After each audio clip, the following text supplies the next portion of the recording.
Welcome back after a complete discussion of the novel drug delivery system and the targeted drug delivery system. Now we are discussing on the drug carrier system. तो drug carrier system ऐसा system है जिसके अंदर हमने drug को जो है ना वो कैरी करना है एक जगह से दूसरी जगह, ड्रग को हमने ट्रांसफ़र करना है एक जगह से दूसरी जगह, एक जगह से टारगेट ऑर्गन तक, तो हम उसे कहते हैं drug carrier system. Drug carrier system के अंदर मोस्ट ऑफ द टाइम हमने ड्रग कैरियर्स का इस्तेमाल जो है वो करना होता है। और ड्रग कैरियर क्या चीज़ है? ड्रग कैरियर और द सबस्ट्रेट, और इनके साथ जो है वो हमने ड्रग को अटैच किया होता है और ये ड्रग डिलीवरी के अंदर हमने इस्तेमाल करने होते हैं। और ड्रग कैरियर का बेनिफिट्स ये हैं कि ड्रग कैरियर से जो है वो ड्रग की जो इफ़ेक्टिविटी है उसके ऊपर कोई फ़र्क नहीं पड़ता, क्योंकि ड्रग डायरेक्टली एक टारगेट ऑर्गन तक जाती है, उसके अंदर कोई एक्शन वगैरह नहीं होता, तो उसकी इफिकेसी जो है वो मेंटेन रहती है।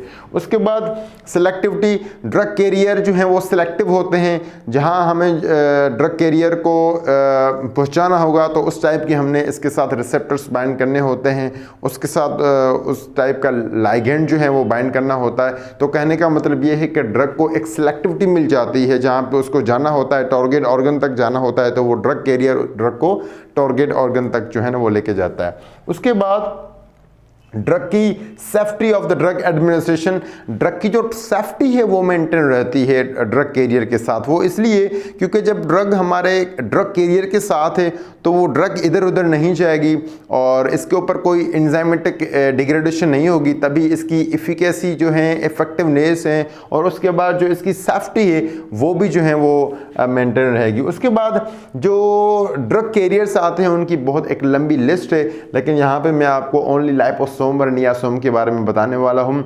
Liposomes are basically the nano particles और they are the concentric microscopic spherical bilayered vesicle.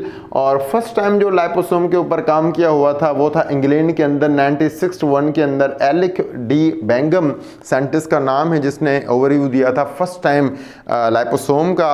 Liposome are the basically nano particle which in which drug is filled inside, जिसके अंदर हमने ड्रग भरनी होती है। सपोज करें कि ये एक लाइपोसोम है और इस लाइपोसोम के अंदर जब हम ड्रग को इनकैप्सुलेटेड करेंगे तो ये लाइपोसोम ड्रग को इधर उधर लेके जाएगा। इधर उधर का मतलब ये है कि जब हमने ड्रग को किसी भी ऑर्गन तक जो है वो डिलीवर करना होगा तो लाइपोसोम वहां उस ऑर्गन तक जो है वो ड्रग को लेकर जाएगा।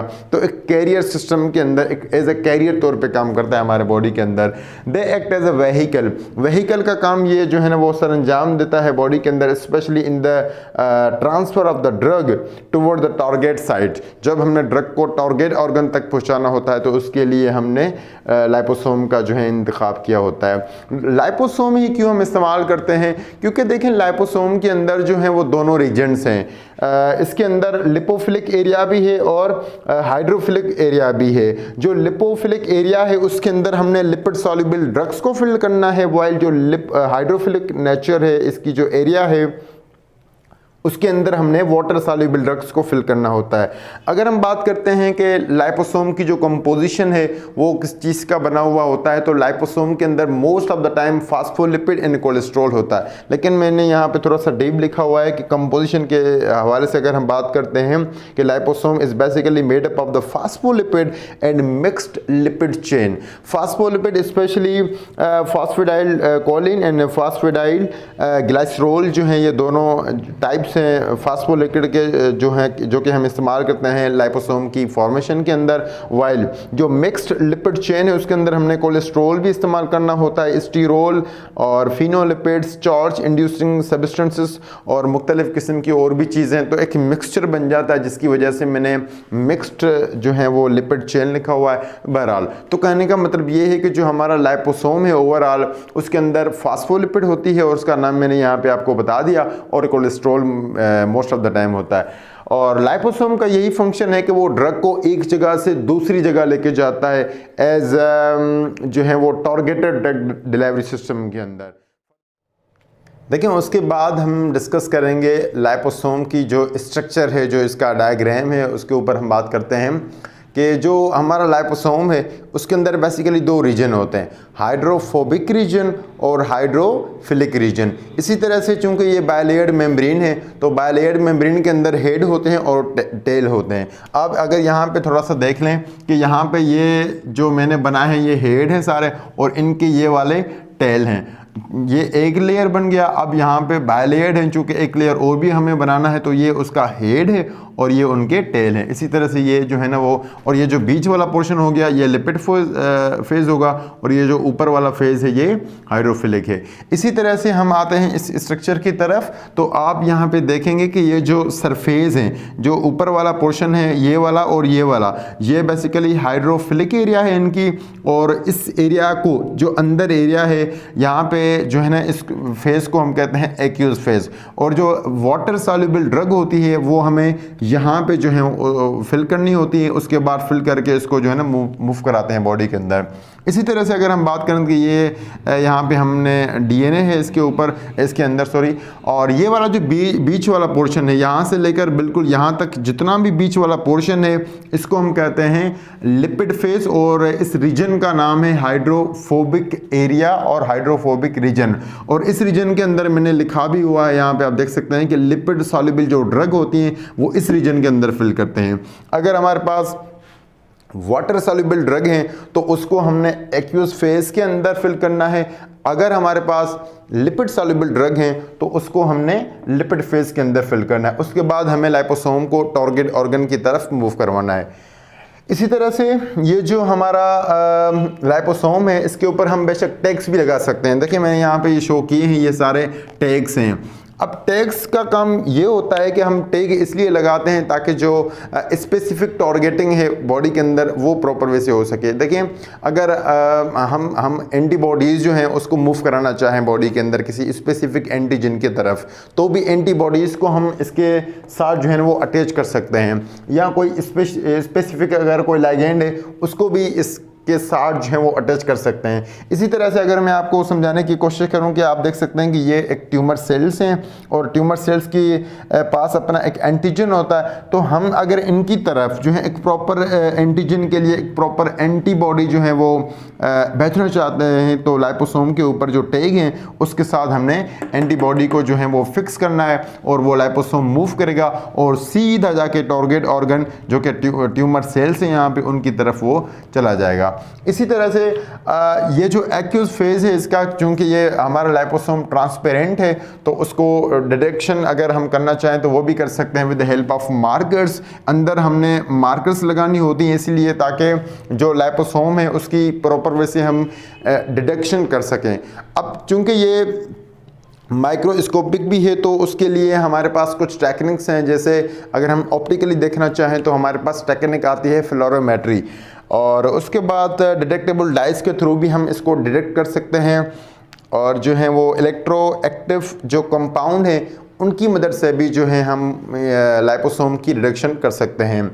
इसी तरह से यहाँ पे जो अगर हम चाहते हैं कि हमारा लाइपोसोम जो है वो उसकी बॉडी के अंदर डिग्रेडेशन ना हो, वो ज़्यादा देर तक हमारी जो ड्रग है वो बॉडी के अंदर रहे, और सर्कुलेशन जो है अगर हम ज़्यादा करना चाहते हैं लाइपोसोम की या ड्रग की सर्कुलेशन ज़्यादा करना चाहते हैं, हम ये चाहते हैं कि हमारे लाइपोसोम की फेगोसाइटिक कोई डैमेज ना हो बॉडी के अंदर, तो उसके वो बचाने के लिए हमने इसके ऊपर जो है मैंने यहाँ पे लगाई हुई ये सारी जितनी भी चीज़ें हैं, ये बेसिकली पीईजी की कोटिंग है, पीईजी की कवरिंग है वो करनी है। और पीईजी की कोटिंग का ये बेनिफिट होता है कि जो हमारा सरफेस होता है वो ज़्यादा हाइड्रोफिलिक सरफेस बन जाता है और जिसकी वजह से उसकी जो मूवमेंट होती है बॉडी के अंदर, उसकी जो सर्कुलेशन हो जाती है बॉडी के अंदर वो इंक्रीज़ हो जाती है। और इसी वजह से जब हम इसके ऊपर पीईजी की कोटिंग करते हैं तो लाइपोसोम की डिटेक्शन भी नहीं होती और बॉडी के अंदर ऑप्सोनाइजेशन प्रोसेस भी नहीं होता, इम्यून सिस्टम इसको डिग्रेड भी नहीं करता। वो इसलिए कि this help in the prevention of the attack, और इसकी फेगोसाइटिक भी नहीं होती बॉडी के अंदर। जी, तो उसके बाद हम डिस्कस करते हैं जो टाइप्स हैं, जो क्लासिफिकेशन है लाइपोसोम की। तो बेसिकली लाइपोसोम की जो क्लासिफिकेशन है वो डाइवर्स ग्रुप के बिहाफ पे हमने डिवाइड किया हुआ है लाइपोसोम को। कुछ लाइपोसोम के जो एग्जाम है वो on the basis of size and lamellarity है कि उसके अंदर कितने लेयर्स हैं, और कुछ लाइपोसोम जो हैं हमने उनको डिवाइड किया हुआ है on the basis of their composition and applications. And अब ऐसे भी लाइपोसोम देखेंगे जो कि हमने डिवाइड किए हैं on the basis of method of the preparation. जिस टाइप का मेथड ऑफ प्रिपरेशन है उसी तरह का जो है ना हमने लाइपोसोम भी पैदा किया हुआ है, प्रोड्यूस किया हुआ है। ठीक हो गया। तो इसी तरह से अगर हम आते हैं क्लासिफिकेशन की तरफ, तो देखें क्लासिफिकेशन जो है सबसे पहले हम डिस्कस करते हैं on the basis of size and lamellarity. देखें लेमिला का मतलब होता है लेयर्स, ठीक है ना। तो अगर थोड़े लेयर्स होंगे तो ओलिगोलेमिलर वेसिकल, अगर ज्यादा होंगे तो मल्टीलेमिलर वेसिकल, अगर बिल्कुल एक होगा यूनी होगा तो यूनिलेमिलर वेसिकल, और जो है अगर लेमिला जो होगा वो एक ही होगा, लेयर एक ही होगा, लेकिन उसके अंदर वेसिकल जो होंगे ना, देखें इसके अंदर वेसिकल जो है ना 4 हैं, इसके अंदर एक तो ज्यादा वेसिकल होंगी तो मल्टी वेसिकुलर, उसकी साइज आप मैंने यहां पे मेंशन की हुई है कि 1.0 माइक्रोमीटर से ज्यादा, और इसकी है 1.0 माइक्रोमीटर तक, इसकी 0.5 माइक्रोमीटर से थोड़ी ज्यादा। इसी तरह से इसके अंदर लेयर ज्यादा हैं इसलिए मल्टीलेमिलर, वेसिकल तो ऑलरेडी हैं, इसके अंदर ओलिगो मींस फ्यू लेयर हैं इसलिए ओलिगोलेमिलर, इसके अंदर एक ही जो है ना वो लेमिला है इसलिए यूनिलेमिलर। अब ये जो लेमिलर वेसिकल है इसको हम यूवीबी कहते हैं सिंपली तरह से, लेकिन एल को मतलब कि लेमिला को शो कर रही है इसीलिए, लेकिन इसको आप यूवीबी कह सकते हैं, कोई इशू नहीं है। यूएलवी को हमने डिवाइड किया हुआ है 3 जो है ना वो टाइप्स के अंदर मजीद हमारे पास SUV है। इसका मतलब है कि स्मॉल यूनी लेमिलर वेसिकल, और जो स्मॉल यूनी लेमिलर वेसिकल होती है उसकी जो साइज होती है वो होती है 20 नैनोमीटर से लेकर 100 नैनोमीटर तक। इसकी जो साइज है वो वेरिएंट करती रहती है कंटिन्यूसली, क्योंकि कुछ बुक्स जो है ना वो इधर उधर लिखते हैं। उसके बाद है LUV का मतलब होता है large unilamellar vesicle. Lamella एक ही होगी इसके अंदर, ठीक हो गया, लेकिन उसकी जो साइज होगी वो थोड़ी सी बड़ी होगी, बस यही डिफरेंस होगा। उसके बाद और इसकी जो साइज होगी वो कितनी होगी 100 से लेकर 400 नैनोमीटर तक। उसके बाद है जो है वो GUV ग्यांट यूनी लेमिलर वेसिकल, इसकी जो साइज है वो थोड़ी सी बड़ी होगी, जो है ना वो 1 माइक्रोमीटर से भी ज्यादा आप कह सकते हैं। तो आप देख सकते हैं कि इसके अंदर जो है ना लेयर एक ही है सबके अंदर, लेकिन इसकी साइज छोटी है, इसकी इससे बड़ी है, और इसकी इससे भी ज्यादा बड़ी है। ग्यांट स्ट्रक्चर के अंदर कैटेगरी के अंदर ये आ जाता है। उसके बाद हम बात करते हैं लाइपोसोम जो हैं on the basis of composition and application. देखें जिस टाइप की हमने कंपोजिशन करनी है लाइपोसोम के अंदर उस टाइप के हमें लाइपोसोम मिलेंगे, और एप्लीकेशन का मतलब होता है कि वो कहाँ इम्प्लीमेंट कहाँ यूज होते हैं उस हवाले से। देखें सबसे पहले हमारे पास है इम्यूनो लाइपोसोम, नाम से शो रहा है लाइपोसोम जो कि हम इम्यून सिस्टम के हवाले से या उसके अंदर इस्तेमाल करें। तो इम्यूनोलाइपोसोम्स ऐसे लाइपोसोम होते हैं जिनके साथ हमने एंटीबॉडी जो है ना वो अटैच की हुई होती है। देखिए ये इम्यूनोलाइपोसोम की स्ट्रक्चर है, उसके साथ हमने एंटीबॉडी को अटैच किया हुआ है, तभी इसका नाम जो है वो है इम्यूनोलाइपोसोम। एंटीबॉडी मतलब कि ताकि एंटीबॉडी एंटीजन का रिएक्ट करवा सकें बॉडी के अंदर। इसी तरह से लॉन्ग सर्कुलेटिंग नाम से शो रहा लाइपोसोम, ऐसे लाइपोसोम जो हमारे बॉडी के अंदर ज्यादा सर्कुलेट करें, लॉन्ग सर्कुलेशन अगर उनकी हो रही है हमारे बॉडी के अंदर तो वो लॉन्ग सर्कुलेटिंग लाइपोसोम की कैटेगरी में आते हैं। और ये जो लाइपोसोम है ये इनके साथ जो ड्रग होती है वो उनके जो ड्यूरेशन ऑफ एक्शन होता है वो ज्यादा हो जाता है बॉडी के अंदर, और इनके साथ हमने स्पेसिफिक जो लाइगेंड होते हैं वो अटैच किए होते हैं। उसके बाद हम आते हैं कन्वेंशनल लाइपोसोम के ऊपर। देखें कन्वेंशनल लाइपोसोम जो है ना ये ऐसा लाइपोसोम है जिसके साथ हमने एंटीजन अटैच किया हुआ है। अगर हम बात करते हैं इम्यूनोलाइपोसोम के बारे में तो वहां पे एंटीबॉडी अटैच की हुई है, लेकिन जो हमारे पास कन्वेंशनल लाइपोसोम है उसके साथ हमने एंटीजन अटैच की है, इसलिए ताकि हम इम्यून सिस्टम को एम्पलीफाई कर सकें। जब इम्यून सिस्टम एंटीजन को पहचानेगा तो इम्यून सिस्टम उसके खिलाफ उस टाइप की एंटीबॉडी जो है वो बॉडी के अंदर फॉर्म करेगा, तो इसी तरह से इम्यून सिस्टम एम्पलीफाई भी हो सकता है। उसके बाद जो है इसका जो मटीरियल है वो ऑलमोस्ट न्यूट्रल है और नेगेटिवली चार्ज है, या तो न्यूट्रल या फिर नेगेटिवली चार्ज। उसके बाद हम डिस्कस करते हैं केटायनिक लाइपोसोम को।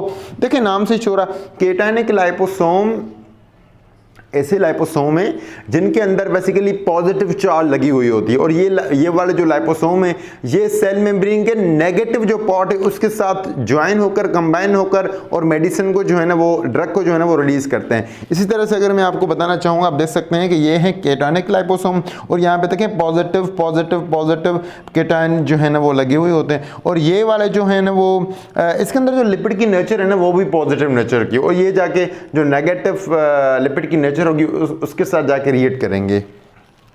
अच्छा जी, उसके बाद हम बात करते हैं फ्यूजोजेनिक लाइपोसोम की। देखिए फ्यूजो मींस फ्यूजन, ऐसे लाइपोसोम जो को किसी भी सेल मेम्ब्रेन जो है, सेल की सेल मेम्ब्रेन है या जो बायोलॉजिकल मेम्ब्रेन है उसके साथ बाइंड होकर ड्रग को रिलीज करवा दें तो हम उसे कहते हैं फ्यूजोजेनिक लाइपोसोम। लाइपोसोम जिसके साथ हमने ड्रग जो है ना वो अटैच की हुई हो और वो जाके किसी सेल के जो सेल मेम्ब्रेन है उसके साथ वो अटैच होकर वहां पे फ्यूज होकर वहां पे ड्रग को रिलीज कर दे तो हम कहते हैं फ्यूजोजेनिक लाइपोसोम। ठीक हो गया। उसके बाद पीएच सेंसिटिव लाइपोसोम, ये basically working on the basis of pH, कभी ज्यादा कभी कम, तो उस हवाले से हमने लाइपोसोम को प्रिपेयर करना होता है। ठीक हो गया। और these are the sensitive to pH, कभी शट डाउन हो जाते हैं अगर एसिडिक पीएच हो जाती है तो उस हवाले से इनकी वर्किंग होती है। और उसके बाद इनकी कंपोजिशन अगर देख लें तो इसके अंदर पीई होता है, डीओपी होता है, और जो ये है ये वाला जो लॉन्ग सर्कुलेटिंग लाइपोसोम है इसके अंदर भी डीओपी होता है। कहने का मतलब ये है कि ये कुछ कंपाउंड्स के जो है ना वो नेम्स है, तो जैसे कंपाउंड होंगे वैसी कंपोजिशन बनती है। इसी तरह से हम आते हैं अभी लास्ट के liposome based on the method of the preparation. देखें जैसी प्रिपरेशन का मेथड, जो प्रिपरेशन का मेथड हम इस्तेमाल करेंगे उस बिहाफ पे हमें लाइपोसोम मिलेगा। जैसे कि DRV जो है ना वो dehydration rehydration vesicle, dehydration rehydration method के थ्रू जो बनाई गई लाइपोसोम है उससे हम कहते हैं DRV। उसके बाद REV reverse phase evaporation method के थ्रू जो है ना वो रिवर्स फेज एवापोरेटेड वेजिकल बनाते हैं। इसी तरह से MLV इसका जो मेथड है वो भी same REV reverse phase evaporation method. उसके बाद VET है। देखिए VET जो है ना ये भी लाइपोसोम का एक टाइप ही है जो हम एक्सट्रैक्शन मेथड के थ्रू बनाते हैं। उसके बाद हमारे पास है FATMLV और ये फ्रोजन एंड थायराइड मेथड के थ्रू जो है ना वो हम इसको प्रिपेयर करते हैं। उसके बाद है लास्ट में SPLV स्टेबल प्लूरीमेलर वेजिकल्स। तो इसी तरह से ये भी उसका मेथड है। तो कहने का मतलब ये है कि on the basis of method, on the basis of composition and application and on the basis of lamella and size we divide the liposome into different types। जी तो फिर अब हम बात करते हैं वो करते हैं mechanism of the drug release के जो हमारा लाइपोसोम है जिसके साथ हमने जिनके अंदर हमने ड्रग को एनकैप्सुलेट किया हुआ था तो वो ड्रग किस तरह से जो है वो सेल्स और बॉडी के अंदर रिलीज होती है तो उनके 4 मैकेनिज्म होते हैं। इससे पहले मैं आपको ये बताऊं कि जो ड्रग रिलीज है वो जो है ना वो 3 चीज़ों के ऊपर डिपेंड करती है। सबसे पहले कि जो कंपोजिशन ऑफ लाइपोसोम है वो किस तरह की है कि लाइपोसोम के अंदर कौन से मटेरियल है इसी हवाले से, और type of the drug encapsulated किस टाइप की जो है वो ड्रग हमने लाइपोसोम के अंदर फिल की है, वो वाटर सॉल्युबल है, वो लिपिड सॉल्युबल है, और उसके बाद नेचर ऑफ द सेल के जो सेल है जिसके साथ लाइपोसोम को अटैच होना है उसकी नेचर किस टाइप की है, और जो मैकेनिज्म है बेसिकली जो सेल इंटरेक्शन और लाइपोसोम इंटरेक्शन है उसके जो मैकेनिज्म है वो हमारे पास 4 किस्म के हैं। सबसे पहले है stable adsorption to cell surface. मान लें कि ये एक सेल है और ये इस सेल की सेल मेम्ब्रेन है और इस सेल मेम्ब्रेन के साथ लाइपोसोम आकर इसके साथ अटैच होगा। जैसे ही सेल मेम्ब्रेन के साथ वो अटैच होगा तो अपने ड्रग के जो कंटेंट्स होंगे वो यहाँ पे रिलीज करेगा। तो इसी तरह से जो adsorption of the cell surface है इसके थ्रू ये जो मैकेनिज्म है ड्रग रिलीज का वो परफॉर्म करता है। इसी तरह से हम आते हैं इंडोसाइटोसिस की तरफ। इंडोसाइटोसिस के अंदर क्या होता है कि कोई भी एक सेल है, मान लें कि ये एक हमारे पास मैक्रोफेज है और ये वाला लाइपोसोम है। इस लाइपोसोम के साथ हमने एंटीजन को अटैच किया हुआ है इसलिए ताकि हमने इम्यून सिस्टम की जो इम्यूनिटी है उसको बढ़ाना है। तो ये most of the time immune system के अंदर हम प्रोसेस जो है वो करते हैं ताकि इम्यून सिस्टम की इम्यूनिटी इंक्रीज हो with the help of vaccination. तो जैसे ही ये लाइपोसोम को ये मैक्रोफेज जो है वो इंगल्फ करेगा। तो जैसे ही लाइपोसोम इस मैक्रोफेज के अंदर आएगा तो ये अपने ड्रग के जो कंटेंट्स होंगे उनको यहाँ पे रिलीज करेगा। इसी तरह से जो है वो ड्रग रिलीज होगी। उसके बाद हमारे पास जो थर्ड वन है वो है fusion with the cell membrane. देखिए fusion with the cell membrane का मतलब ये है कि जो सेल मेम्ब्रेन है सेल की उसके साथ लाइपोसोम फ्यूज होगा। और यहाँ पे जो स्पेशली लाइपोसोम होगा हमारा वो होगा कैटायनिक लाइपोसोम। तो देखें जो कैटायनिक लाइपोसोम है वो क्या करेगा कि ये जो सेल है उसकी जो सेल मेम्ब्रेन है, मान लें कि कैटायनिक लाइपोसोम के ऊपर पॉजिटिव चार्ज है वाइल सेल मेम्ब्रेन के ऊपर जो इसका पार्ट है उसके ऊपर नेगेटिव चार्ज है, तो पॉजिटिव नेगेटिव आपस में ज्वाइन होंगे। इसी तरह इनका जो है वो एसोसिएशन हो जाएगी। रिजल्टन ये अपने ड्रग के जो कंटेंट्स होंगे वो इसके अंदर रिलीज करेगा। उसके बाद है last one transfer of the lipid into cellular और सब सेल्यूलर पार्ट्स। देखिए इसके अंदर क्या होता है कि कोई भी एक सेल होता है और ये वाला लाइपोसोम होता है। ये याद रखिएगा कि इस प्रोसेस के अंदर इस मैकेनिज्म के अंदर जो है वो लाइपोसोम सेल के साथ कोई एसोसिएशन इसकी नहीं होती, कोई अटैचमेंट नहीं होती, लेकिन जो है ना थोड़ा सा दूर ही ये अपने जो लिपिड कंटेंट्स है वो इस सेल के अंदर जो है वो रिलीज कर देता है और इसी मैकेनिज्म के थ्रू ड्रग रिलीज होती है बॉडी के अंदर। ओवरऑल हमारे पास जो ड्रग रिलीज हैं जो उसके मैकेनिज्म है बॉडी के अंदर वो 4 हैं। एब्जॉर्बेशन टू सेल सरफेस और endocytosis, fusion with the cell membrane and transfer of the lipid. और जो ड्रग रिलीज है वो composition of liposome, type of drug, encapsulated nature of cell के ऊपर डिपेंड करती है। ओके, तो अभी हम बात करते हैं कैरेक्टराइजेशन के बारे में। देखें कैरेक्टराइजेशन का जो मतलब होता है वो ये होता है कि जो हमने लाइपोसोम की मैन्युफैक्चरिंग कर ली है, लाइपोसोम बनाया है और उसके अंदर जो ड्रग को एनकैप्सुलेट किया हुआ है, अब उसकी टेस्ट करेंगे। Different type of the test है हमारे पास, different type of analytical methods हैं उनके थ्रू के सरफेस देखना है, उसके अंदर जो ड्रग है उसको देखना है, उसकी पीएच चेक करनी है, सरफेस चार्ज को देखना है, लेमिलिटी को चेक करना है, उसकी एसोमिलिटी वगैरह चेक करनी है। तो ये सारे मुख्तलिफ किस्म के जो है टेस्ट हैं। अब जो कैरेक्टराइजेशन है वो केमिकल भी होती है, फिजिकल भी होती है और बायोलॉजिकल कैरेक्टराइजेशन भी होती है। इसी तरह से हमारे पास यहाँ पे सबसे पहले केमिकल कैरेक्टराइजेशन है। कैरेक्टराइजेशन के अंदर हम ये देखेंगे कि हमारे पास कौन से पैरामीटर्स हैं और उनके जो एनालिटिकल मेथड्स हैं वो किस टाइप के हैं, यानी कौन सा पैरामीटर जो है वो किस मेथड के थ्रू हमने उसको चेक करना है। इसी तरह से सबसे पहले हम केमिकल कैरेक्टराइजेशन को डिस्कस करते हैं। नंबर 1, अगर हमने फास्फोलिपिड कंसंट्रेशन को चेक करना है तो उसके लिए हमने जो है ना बेरेलेटी और सिलेवॉट एसे एंड HPLC टेक्निक का इस्तेमाल करना है। कोलेस्ट्रॉल कंसंट्रेशन चेक करने के लिए HPLC यानी कोलेस्ट्रॉल ऑक्सीडेज ऐसे करना है। ड्रग कंसंट्रेशन को चेक करने के लिए हमने जो है वो एप्रोप्रिएट मेथड, यहाँ पे कोई मेंशन नहीं है, depending upon the composition, nature and whatever different type of factors are included in it. उसके बाद फास्फोलिपिड पर ऑक्सीडेशन अगर चेक करना है उसका कंटेंट, तो UV एब्जॉर्बेंट्स and TBA GLC techniques हैं। फास्फोलिपिड हाइड्रोलाइसिस है तो उसके लिए HPLC, TLC और जो है FA कंसंट्रेशन है। और कोलेस्ट्रॉल ऑटो ऑक्सीडेशन के लिए हमने HPLC और TLC टेक्निक इस्तेमाल करनी है। एंटी ऑक्सीडेशन डिग्रेडेशन को जो है ना चेक करने के लिए HPLC एंड TLC का इस्तेमाल करते हैं। pH उसके लिए pH मीटर, ऑस्मोलरिटी उसके लिए ऑस्मोमीटर। इसी तरह से अब हम आते हैं फिजिकल कैरेक्टराइजेशन की तरफ कि फिजिकली लाइपोसोम जो हमारा वो उसकी जो डिफरेंट पैरामीटर्स हैं उनको हम कैसे चेक कर सकते हैं। तो vesicle shape and surface morphology को चेक करना है, उसके लिए हमारे पास जो है वो trans electron microscopy and freeze fracture electron microscopy है। वेसिकल साइज और साइज डिस्ट्रीब्यूशन देखनी है तो उसके लिए डायनामिक लाइट स्कैटरिंग और जीटा साइजर और TEM है हमारे पास। उसके बाद जो है सब माइक्रोन रेंज और माइक्रोन रेंज चेक करनी है तो उसके लिए हमारे पास जो है वो ट्रांस इलेक्ट्रॉन माइक्रोस्कोपी है और फ्रीज फ्रैक्चर इलेक्ट्रॉन माइक्रोस्कोपी है। उसके बाद सरफेस चार्ज देखने के लिए हमारे पास फ्री फ्लो इलेक्ट्रोफोरेसिस टेक्निक है। उसके बाद electric surface potential and surface pH के लिए हमारे पास zeta potential and pH sensitive probes हैं डिफरेंट टाइप के। लैमिलिनिटी को चेक करना है तो उसके लिए एक्सरे और freeze fracture electron microscopy. Phase behaviour को चेक करने के लिए जो है freeze fracture electron microscopy and DSC है। और परसेंटेज कैप्चर और जो है ना वो percentage of the free drug के लिए हमारे पास ion exchange, electrochromatography and GEC techniques हैं।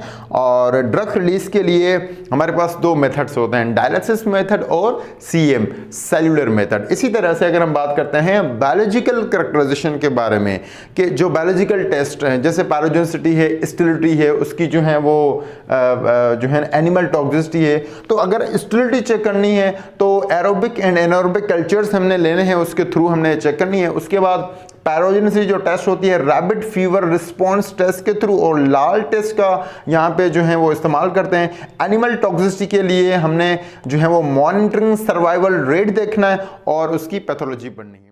वेल तो अभी हम बात करते हैं एप्लीकेशंस ऑफ लाइपोसोम के बारे में। वैसे जो एप्लीकेशन है लाइपोसोम की वो बहुत ज़्यादा हैं, लेकिन we have to discuss here only important and main applications. Like liposome is use in the treatment of the cancer.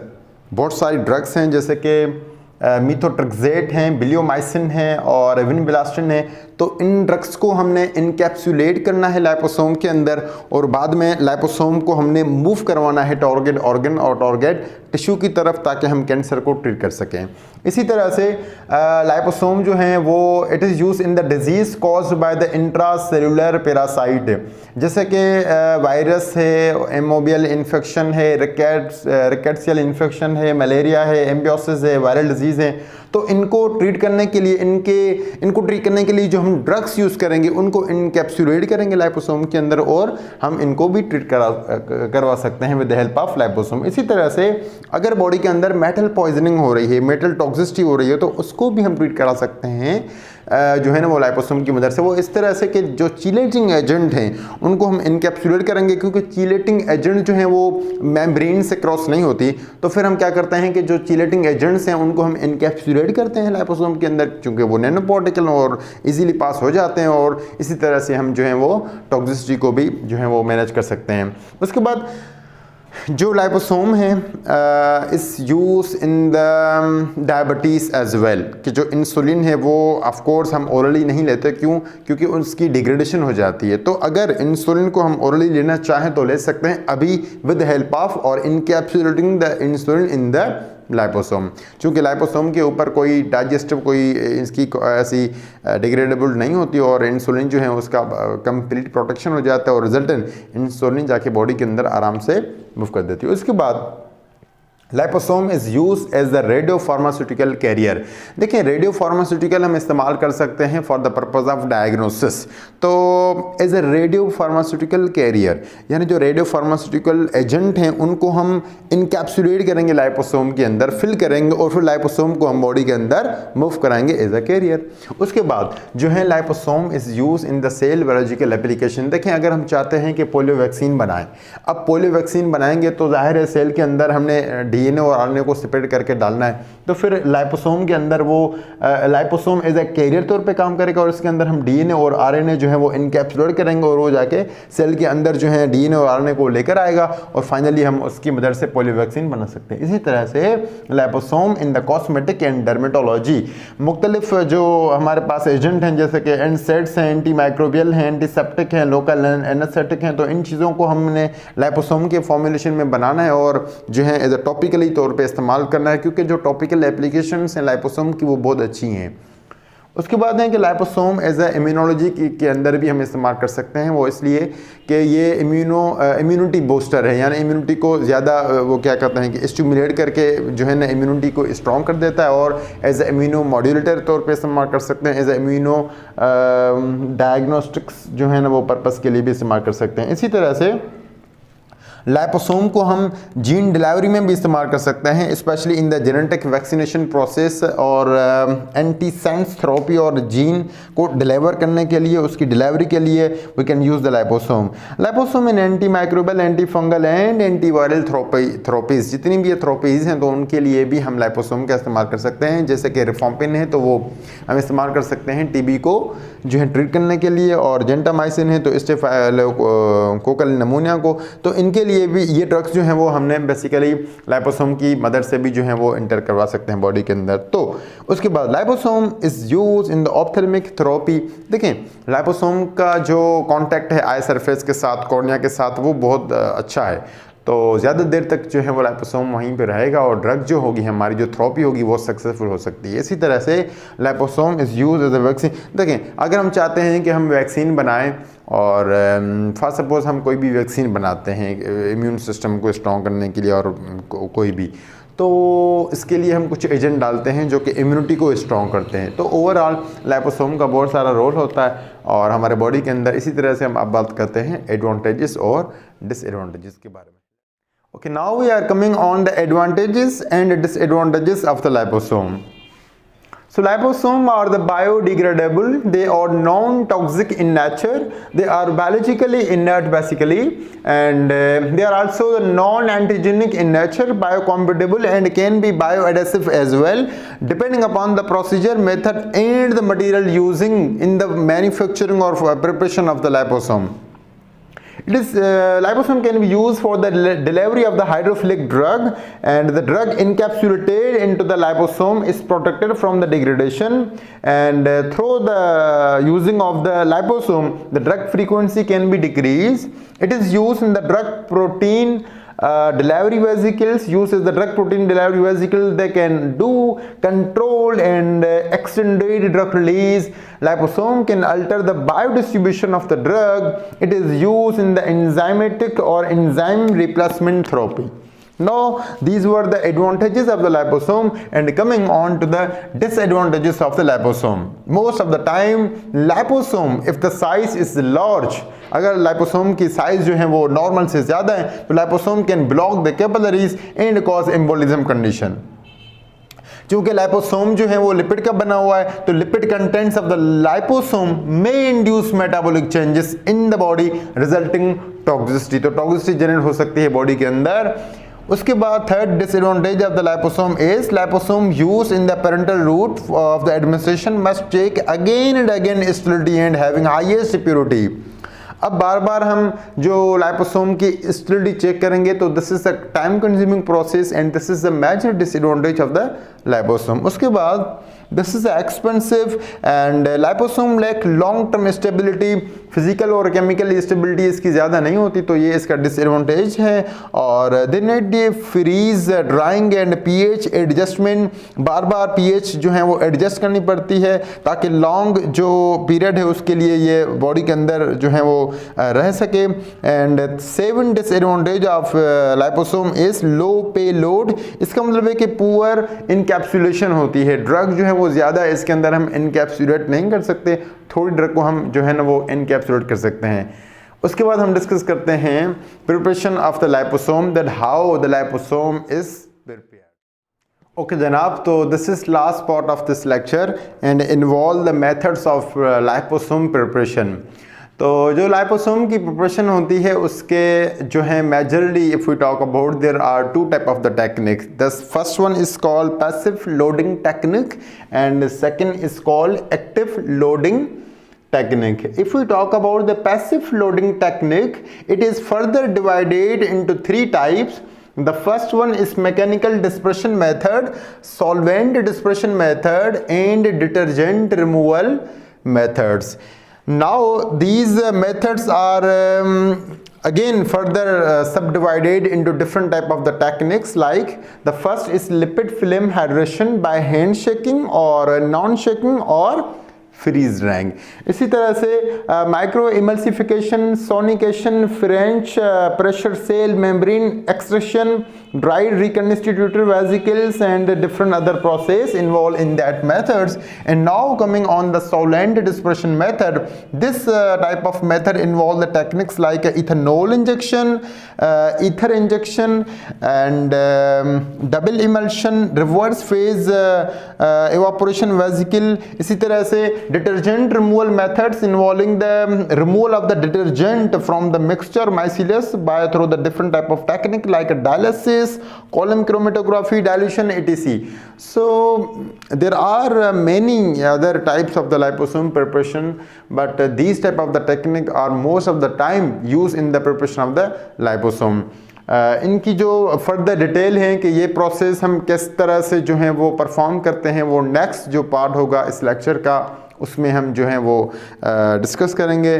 तो this was the first part of the liposomes lecture. अगर इसमें से if you have any kind of any question you can ask at any time. Hope so this will be beneficial for you all. Wish you all the best. Thanks so much. अल्लाह हाफिज़।